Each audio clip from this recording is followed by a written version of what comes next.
Bem-vindos de volta ao Inova Invest, o podcast do Sebrae MS que resolve desmistificar o cenário de startups aqui no Mato Grosso do Sul. No último episódio a gente falou um pouquinho sobre como que a gente identifica negócios legais, como a gente identifica potenciais startups para serem investidos. Legal, e agora descobrimos o que a gente faz com isso. Pegamos e como é que funciona o aporte? Vou inserir grana nesse negócio. Como é que acontece essas fases? E para isso, eu trouxe aqui alguns feras que já viveram essa fase várias vezes, então a gente vai contar algumas histórias aqui. Leandra do meu lado, Fernando Rolim, Cássio Espina, Guilherme Junqueira, só monstros, só feras, pra gente falar sobre essa temática. Eu vou começar a fazer a jornada aqui de apresentação. Fernanda, ó. Leandra, por favor. Bom, eu sou Leandra Costa, gerente aqui do Living Lab, com mais de 27 anos na pauta de inovação. Fala pessoal, tudo bem? Eu sou empreendedor, investidor, mais de 15 anos também de vivência e experiência nesse ecossistema de startups. Eu sou Fernando Rolim, sou investidor anjo, sou o líder da Fé Angels, da Universidade de São Paulo, rede de anjos, e é um prazer estar aqui com vocês.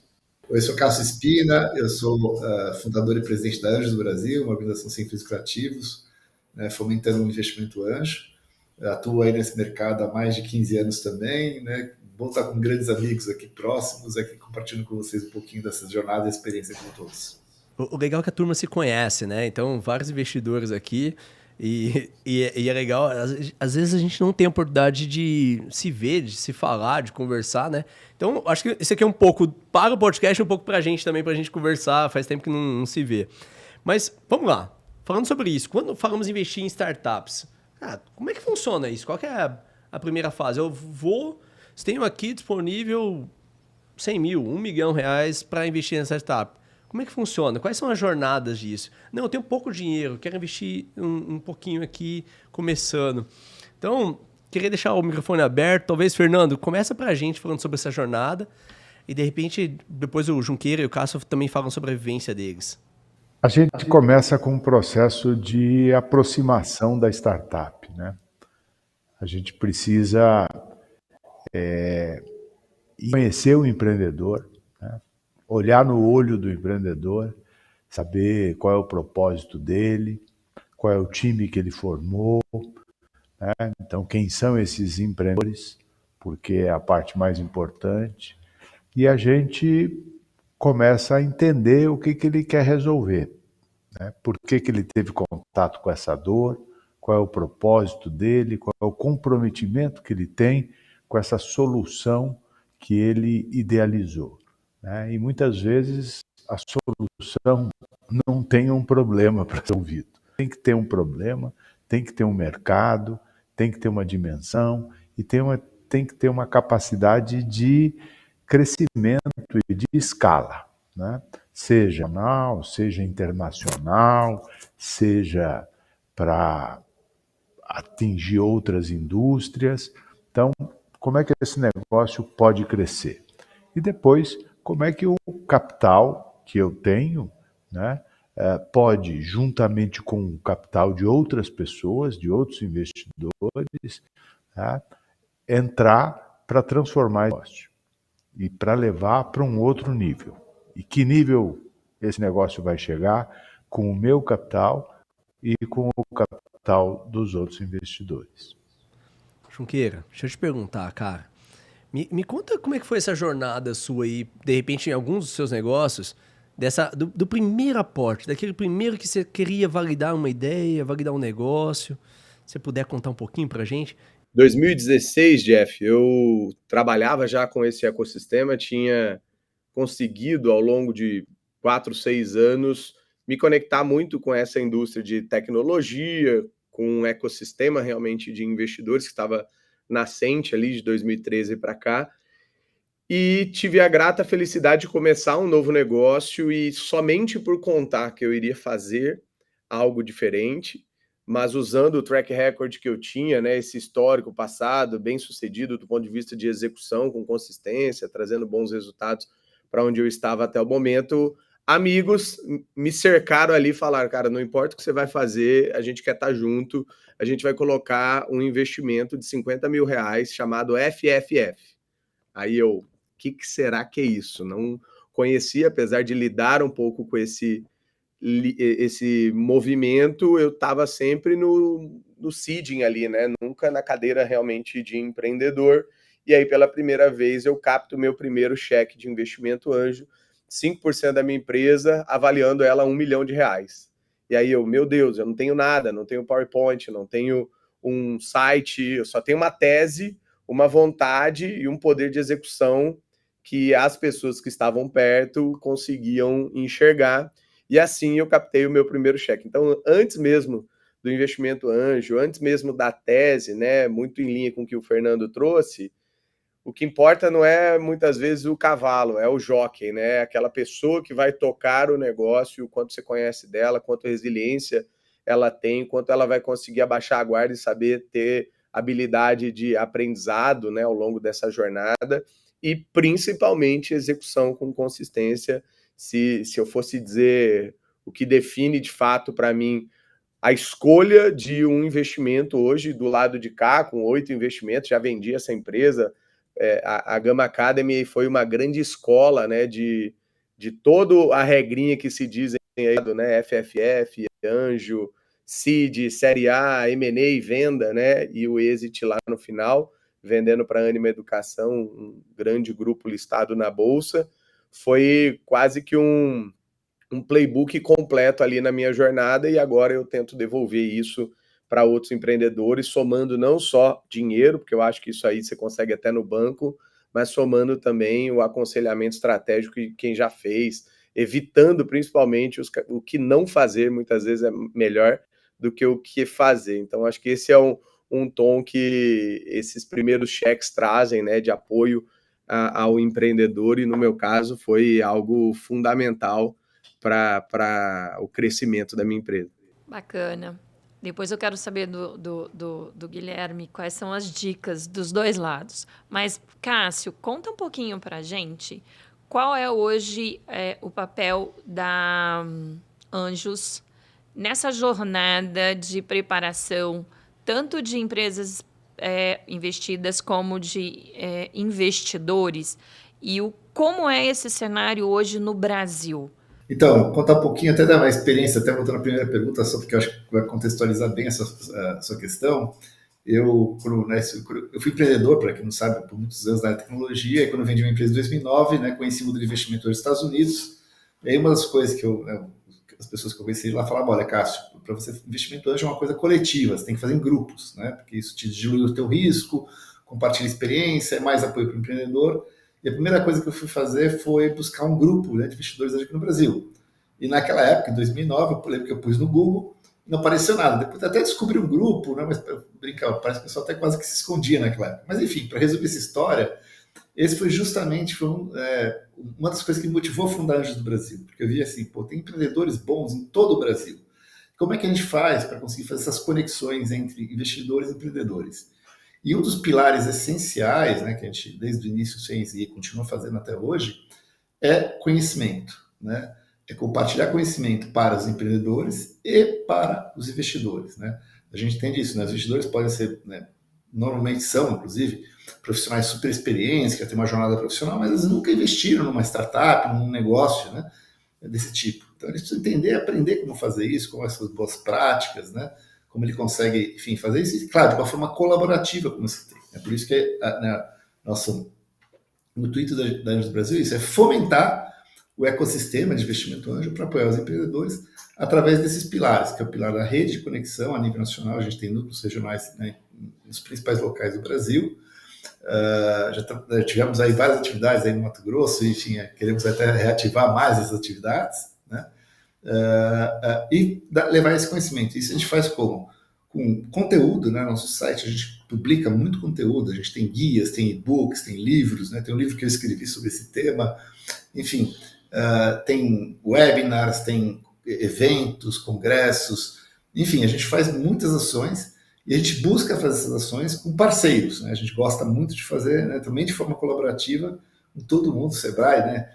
em vários estados, e né, mesmo no Mato Grosso, a gente tivemos algumas parcerias e queremos sempre estar ativas, fazer juntos para levar esse conhecimento, levar esse conteúdo para os empreendedores estarem mais bem preparados para conseguirem, né, realmente obter com sucesso o investimento que eles precisam, e não só o dinheiro, mas muito desse apoio que o investidor ajudar.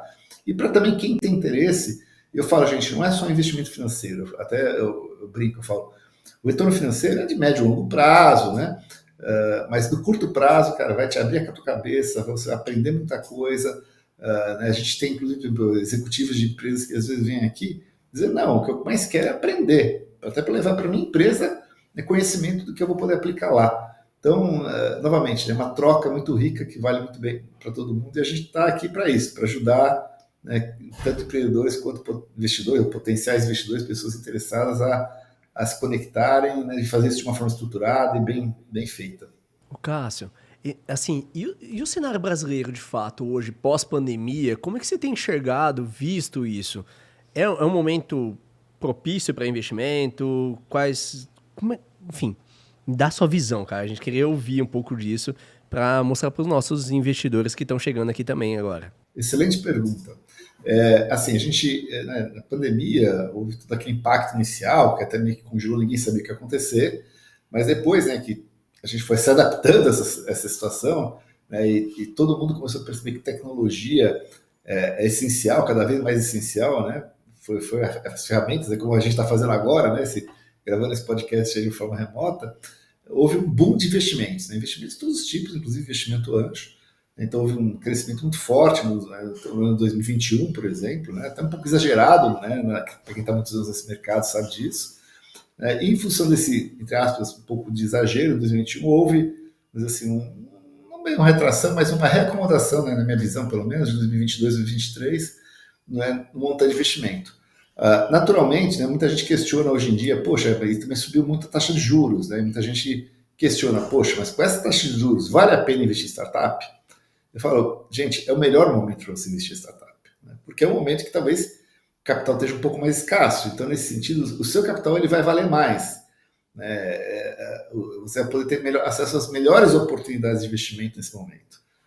Você tem que ser, afinal, contracíclico, né? O maior erro em qualquer tipo de investimento que você faz, todo mundo sabe disso na bolsa, né? Não adianta você investir na bolsa quando ela está na alta, né? Todo mundo sabe disso, mas muita gente acaba fazendo, né?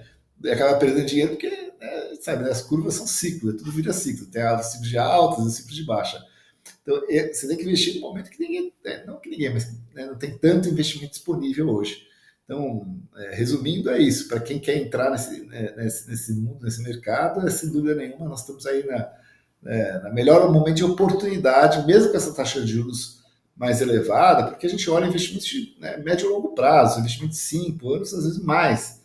E a gente sabe que o cenário vai mudar até lá. E com retornos potenciais mais elevados, né? A média internacional, mesmo aqui no Brasil, a gente vê a taxa de retorno acima de 25% ao ano, média, estou falando, né? Muitas vezes até muito mais que isso. Então, reitero aí, né, que na nossa visão, sim, é o momento ideal para quem está querendo atuar nesse mercado. Bacana, Cássio. Ô, Guilherme, vamos lá. Você é daqui do Mato Grosso do Sul. Você tem um carinho enorme por aqui. Hoje você voltou para São Paulo, mas você tem uma base familiar aqui grande.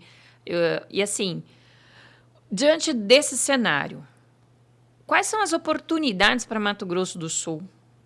Nesse momento em que a gente está falando dessa possibilidade de orientar pessoas a entender como podem ser investidoras de negócios, mas também, dentro da tua experiência em ter começado esse ecossistema no Mato Grosso do Sul, né? Vamos falar de ecossistema. Hoje temos aqui uma carteira com mais de 600 negócios em atendimento nessa área de inovação.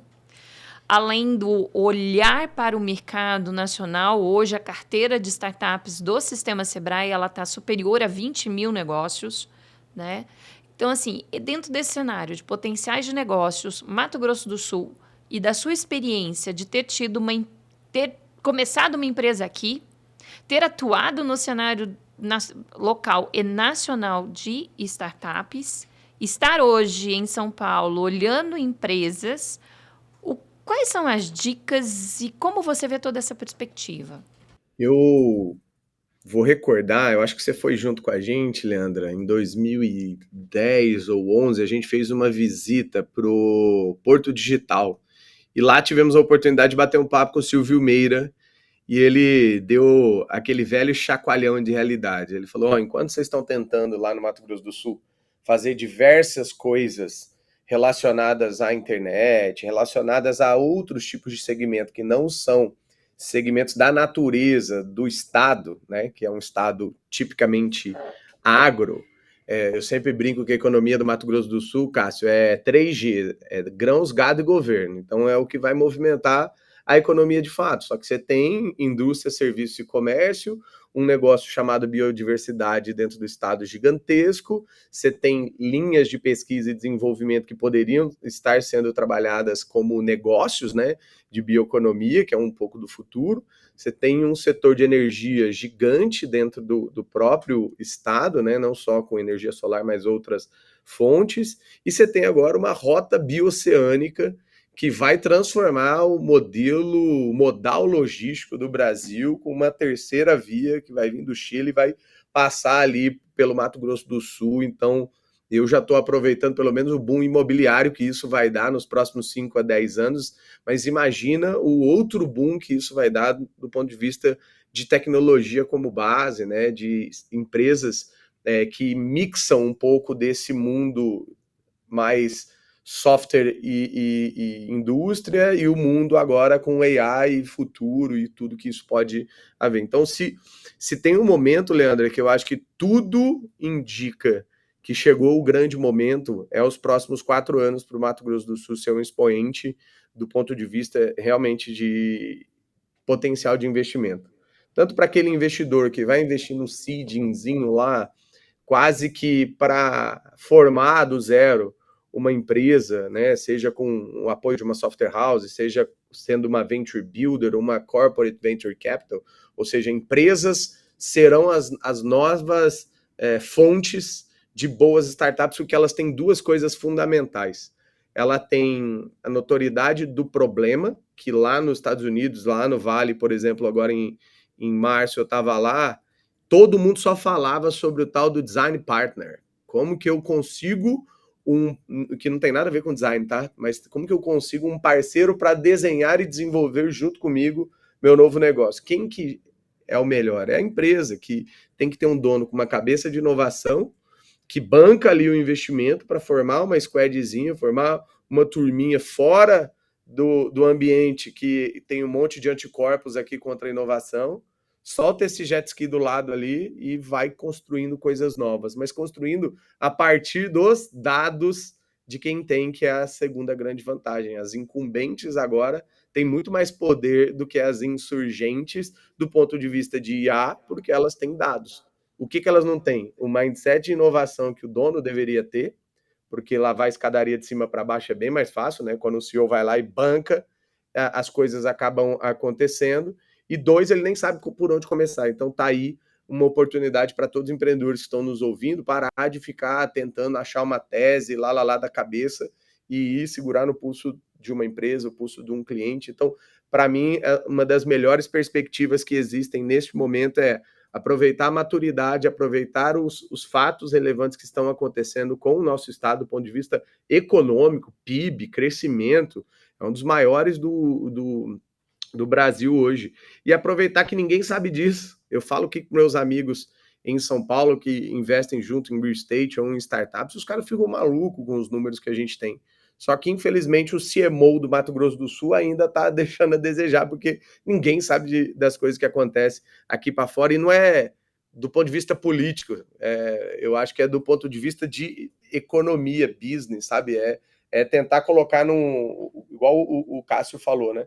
Tentar colocar numa lousa todas as opções de investimento que você tem e tirar um pouco daqueles investidores que estão mais conservadores, né, e tudo mais, e começar a comparar com teses de faça 4 investimentos por ano de até 50 mil reais, o quanto isso vai expor do seu capital. 200 mil reais, fundo perdido, digamos assim, na sua cabeça.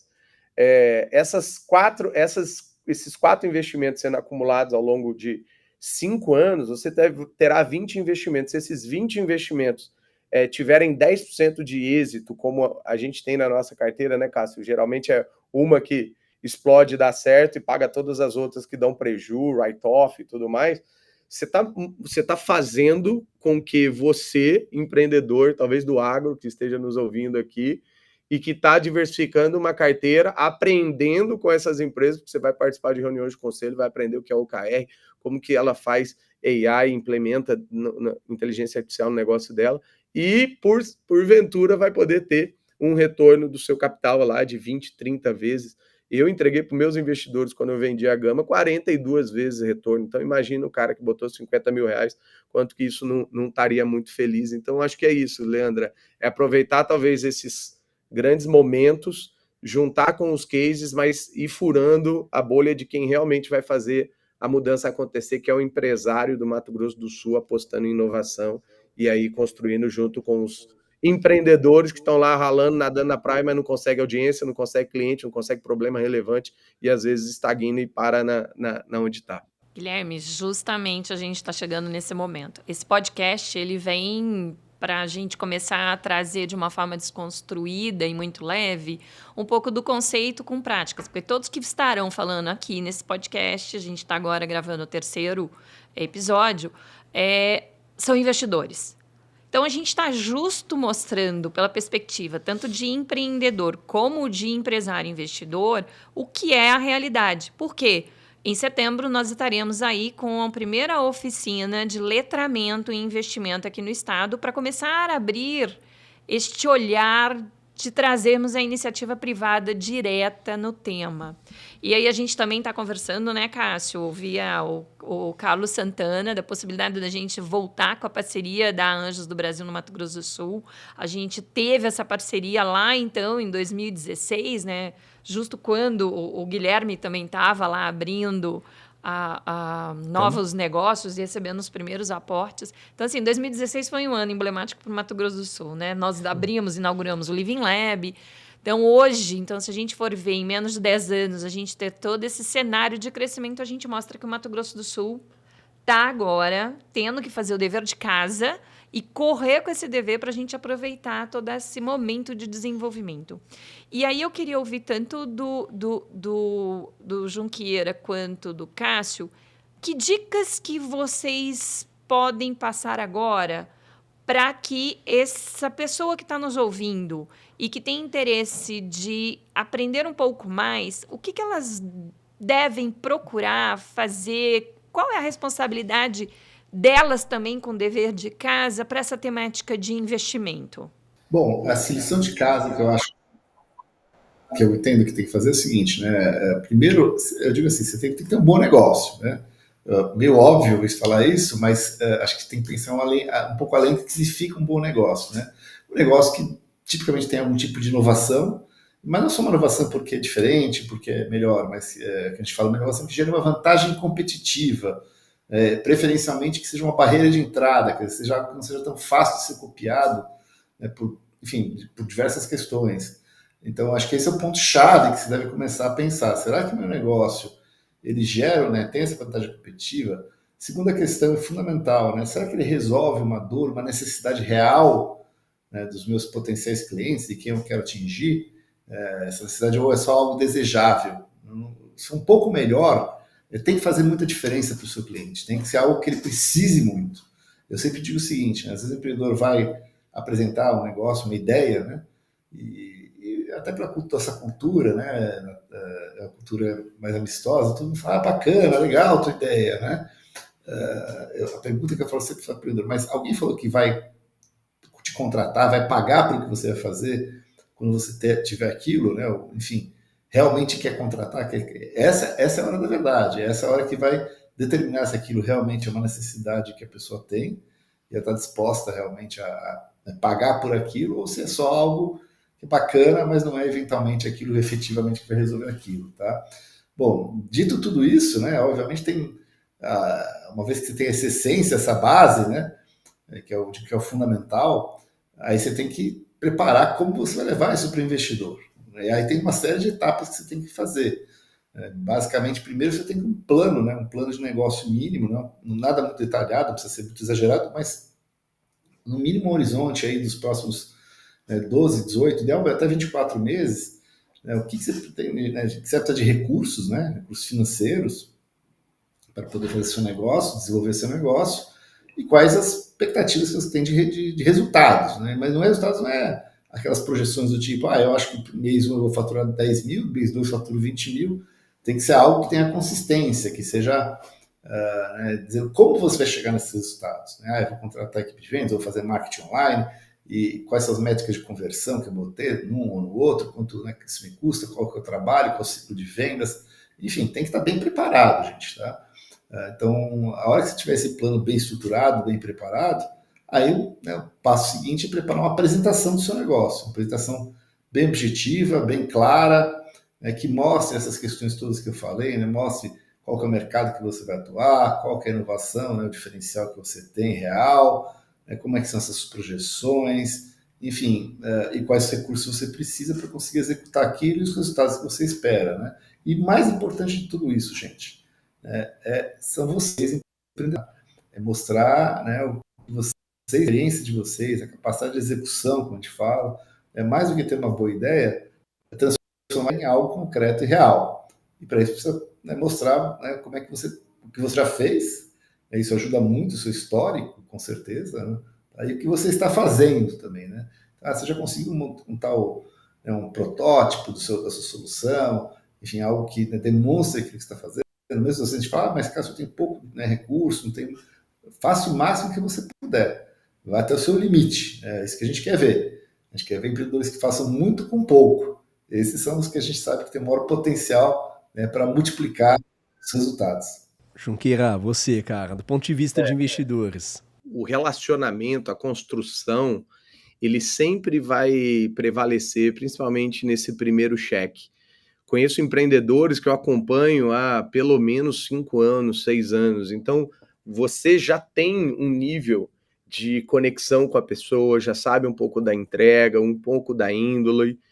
Querendo ou não, reputação é o cartão de visita que chega primeiro que você. Então, toda vez que o empreendedor chega e manda um deck, o investidor vai dar uma olhada onde ele trabalhou, vai ver as conexões que ele tem, vai fazer um background check ali, né? Checar se essa pessoa de fato é do bem, é correta, tá lá metida no tigrinho, sei lá, enfim. Então, o investidor nenhum quer se relacionar com algo que fere também a reputação, porque é disso que vive um investidor. Os empreendedores se conversam. Então, uma das melhores fontes, inclusive, para empreendedores conseguirem investidores, são outros empreendedores. Porque você chega para pedir uma mentoria, um aconselhamento, ou até testar o seu pitch com outro empreendedor que já passou por isso. Na hora que você fala, o cara já te dá meia dúzia de conselhos, você já vai lá e já tem algo muito melhor. Na sequência, você pede para ele abrir alguns contatos. E dentro desses contatos, se fosse fazer uma lista de 0 a 10, quais são aquelas pessoas que, número 10, são aquelas que você quer, aquele investidor que realmente tem uma reputação ilibada, que investe capital, não só fica aí pedindo equity por nada, ele também consegue te ajudar, consegue te fazer boas conexões e encurtar alguns caminhos para você do ponto de vista de experiência. Esse é o top, o filé mignon que você quer. Mas, geralmente, para você ensaiar e testar, o REC, que geralmente eu fazia e agora faço com meus investidos aqui, é ir nos fundos ou nos investidores que você não quer primeiro. E não para desdenhar, pelo contrário, ir lá como você realmente quisesse, mas para testar o seu pitch. Porque, geralmente, talvez é um investidor que não está muito na tese, é um investidor que o cheque é maior ou menor do que o que você precisa, e aí você vai indo nele, você já vai treinando e ensaiando, e aí essas conexões vão abrindo boas portas. Cara, Junqueira, você falou um negócio aí que, cara, acabei intrometendo aqui, mas beleza, do ponto de vista de empreendedor captando, mas eu queria pegar também essas dicas suas agora que você falou, cara, agora eu tô investindo em 8 negócios, em 8 startups. Qual é a dica para esses caras que estão querendo aprender esse modelo agora, assim? Cara, sai da vida do empreendedor, que a gente tá acostumado o tempo inteiro, para uma vida onde eu estou querendo aprender sobre investimento. Legal. Eu, particularmente, assim, sempre acreditei que o empreendedor é o melhor investidor. Todos os melhores investidores que eu tive foram pessoas que ou já estiveram na trincheira ou estavam numa fase empreendedora ainda, sabe? Então o cara teve ali a startup dele já no série B, C, e continua fazendo investimento de 50, 100 mil em rodadas de club deals, né? Esses modelos compartilhados, como o Cássio citou. Tive investidores executivos também, enfim, e investidores mais profissionais que só fazem isso e nem sempre com o próprio dinheiro. Aplicam o capital de terceiros que ele faz a gestão. E aí, para mim, isso era quase que uma obrigação. Então, uma hora eu vou ter que voltar e devolver isso para os empreendedores. Eu comecei desde antes de ter muita liquidez, mas já testando chequinhos de 25, 50 mil lá atrás, sempre que aparecia uma oportunidade. É óbvio que você também tem que ter um balizamento entre querer fazer isso e não conseguir dar atenção, e querer fazer isso e realmente separar ali da sua agenda um tempo para apoiar o empreendedor, para ler o report, para dar feedback do report. Então eu comecei a fazer isso de uma maneira mais gradual e ainda com os amigos, sempre com pessoas que eu já conhecia. E aí hoje eu tenho um portfólio que tem 3 ex-alunos, para você ter ideia. Então é legal. Porque eram pessoas que eu vi crescer, e quando foram empreender era mais do que natural que eu apoiasse primeiro, ajudando, mentorando, e depois investindo quando ele estava pronto. Afinal de contas, uma das coisas que eu bato muito com os empreendedores, independente se é meu investido ou não, é que o dinheiro mais caro para o empreendedor é o equity. Então, quanto mais cedo ele der com menor valor e que você possa justificar, não adianta também tentar fazer um valuation gigantesco, depois você não consegue ir atrás, justificar e vai tomar down round lá na frente, é pior. Então, hoje eu estou com 9 investimentos e olhando 3 startups ainda para esse ano, que toda a minha tese virou para AI, é com isso que eu trabalho, com isso que eu respiro agora, e de verdade, não esses wrappers, nesses fake automações aí com AI, que tem um monte, e aí separando o joio do trigo agora para olhar lá na frente, e sempre dentro da tese que eu comentei ali na pergunta da Leandra. São todas empresas que partem de um segmento específico. Uma é do varejo, uma é de treinamento de modelos de LLM com dados sintéticos em alto volume, e outra é para melhorar o CRM dos grandes varejistas de verdade, competir com gente gigante que já... Todas essas teses, para mim, elas estão balizadas em comportamento e acompanhamento do empreendedor. 2, a visão duro e quem será o grande competidor, a quem ela vai enfrentar. E 3, o nível de tecnologia e solução, que é o diferencial competitivo que tanto o Fernando quanto o Cássio falaram. Então, para mim, o playbook é esse. Assim, se junte em algum grupo, eu tenho 2 grupos, 2 redes fortes de investidor que acabam gerando leads para mim, mas eu não me contento a essas, então eu tenho também o meu olhar para outros investimentos, mas nunca faço o cheque sozinho. Sempre, mesmo que eu seja o primeiro, eu trago amigos para fazer junto comigo, tanto em estruturas de club deals, SCP, qualquer que seja a estrutura, eu me protejo através da diluição com cheques, onde eu dou uma parte dos 4, 5 ou 8 investidores que a gente entra, e tipo de club deals como é esse da Link Ventures, do Investidores VC, já vi várias coisas de investidores também, Anjo do Brasil. Então tem, eu acho que um olhar meio que desse pilar de empreendedor, diversificar um pouco da sua carteira, que seja 5% ali em fazer 4 cheques por ano, seja de 25 a 50 mil. Acho uma boa tese, não sei o que o Cássio acha, mas pelo menos tentando seguir aqui e apoiando de outras formas também. Não só. Cara, sensacional, sensacional as dicas, Cássio, Junqueira, obrigado demais. Enfim, a gente passou pelas temáticas aqui, que era tipo de investimento, né? Então, primeiro o FFF, o Junqueira falou ali, a gente fala de anjo, a gente falou de seed, pré-seed, né? Na verdade, série A, B, C, e aí, M&As, e finalmente lá o exit do investidor. Mas dentro disso, né? E aí, passando a bola pro Fernando, a gente entendeu aqui, ótimo, então são todas essas fases. E agora? Como é que a gente aproveita sobre esse tal letramento para a gente aprender um pouco mais sobre investimento, quais são os tipos, mas aí já coloca para o próximo episódio, que é o construindo seu portfólio de inovação, né? Então, qual que é a estratégia? Qual que vai ser o modelo? Fernando, faz esse fechamento para a gente com essa temática. Legal. É isso. Tivemos aqui duas aulas, né? Tanto do Junqueira quanto do Cássio, né? Com toda essa experiência, né? Vindo do empreendedorismo. Você viu que os dois começaram como empreendedores, né?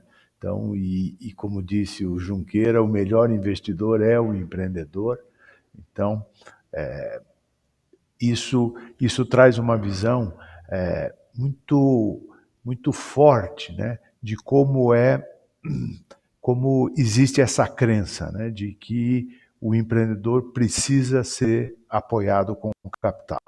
Promovendo aqui nesses podcasts, né, essa curiosidade e esse interesse de entrar para apoiar esse movimento de inovação e tirar partido disso, né? Mas se engajar, né, nessa inovação que está apontando, né, nesses problemas que essas empresas resolvem, nessas tecnologias novas que estão sendo aplicadas, né? Tudo isso é o motor, né? É o combustível do processo de investimento, né? Então, essa é a motivação. E tem o dinheiro, né? Um dinheiro limitado, um dinheiro carimbado, um dinheiro que precisa ser paciente, né? Ser organizado, porque isso certamente dá um impacto enorme. O convite que a gente está fazendo para o empresariado e para os executivos do Mato Grosso do Sul de conhecer isso e vir se aproximar disso, sem medo, sem receio. Por quê? Porque com informação supera tudo. Obrigado, Fernando. Sensacional. Obrigado também pela sua participação aqui. Gente, infelizmente os caras estão me cutucando aqui pra gente finalizar. Muito pouco tempo. Cara, a gente tem que fazer outro episódio desse com mais tempo pra gente aproveitar essas 4 feras, juntando no Leandro aqui. Gente, muito obrigado. Obrigado, Cássio. Obrigado, Guilherme Junqueira. Obrigado, Fernando. Obrigado, Leandro, por essa participação. Foi sensacional. Acho que até agora o nosso tá cada vez melhorando. O primeiro episódio foi sensacional. O segundo, melhor ainda. E esse terceiro, nem se fala. O quarto vai ser explosivo. Gente, valeu, muito obrigado. E a gente se vê no próximo episódio. Tchau, tchau. Até mais. Obrigado. Valeu. Até mais. Obrigado. Prazer. Valeu, até mais.